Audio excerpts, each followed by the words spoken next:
মোৰ অন্তিম বিদায়ৰ যাত্ৰা খোজ গাড়ী নহয় গাড়ীতো নহয় গৈ আছো মাথো চাৰিজনৰ কান্ধত শ্মশানলৈ বুলি যাত্ৰা মাও নাকান্দিবা দেউতা মাক বুজাবা বাইদেউ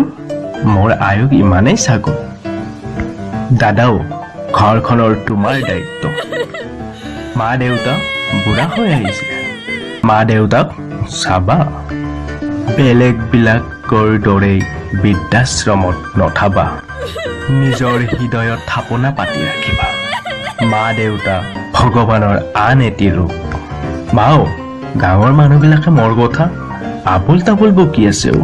মানুহবিলাক কিয় এনেকুৱা মা মৰি যোৱাৰ পিছতে আলোচনা কৰে কোনোবাই কৈছে ল'ৰাটোই বহুত ভাল আছিল আকৌ কোনোবাই কৈছে ল'ৰাটো ভাল নাছিল মদ ভাং খাই ৰাস্তাৰ ঘাটে পৰি আছিল কোনোবাই কৈছে ই বেটা মৰি গেল ভালে হৈছে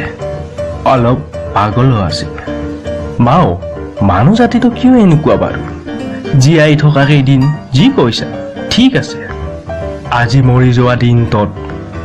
মোক শান্তিত যাব দিয়া গাঁওবাসী মোৰ ভাল বেয়া গুণ বখানিব নালাগে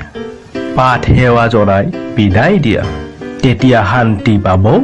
মোৰ আত্মাই মাও আজি স্বাৰ্থপৰ প্ৰেয়সীলৈও মনত পৰিছে তাই মই মৰা খবৰ পাইছে নে নাই মই মৰা খবৰ পাই কান্দিছে নে নাই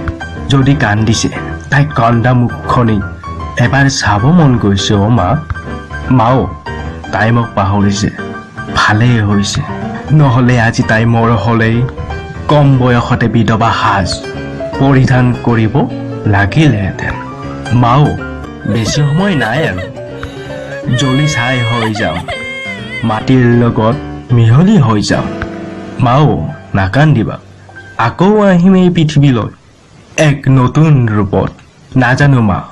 কোন মাতৃৰ গৰ্ভত মোক ভ্ৰূণ হিচাপে পঠাই দিব আকৌ কোন মাতৃৰ গৰ্ভৰ পৰা জন্ম পাম নাজানো জাতি কি হ'ব নাজানো ধৰ্ম কি হ'ব নাজানো ভাষা কি হ'ব আকৌ আহিম এই পৃথিৱীলৈ এক নতুন ৰূপত বিদায় মা বিদায়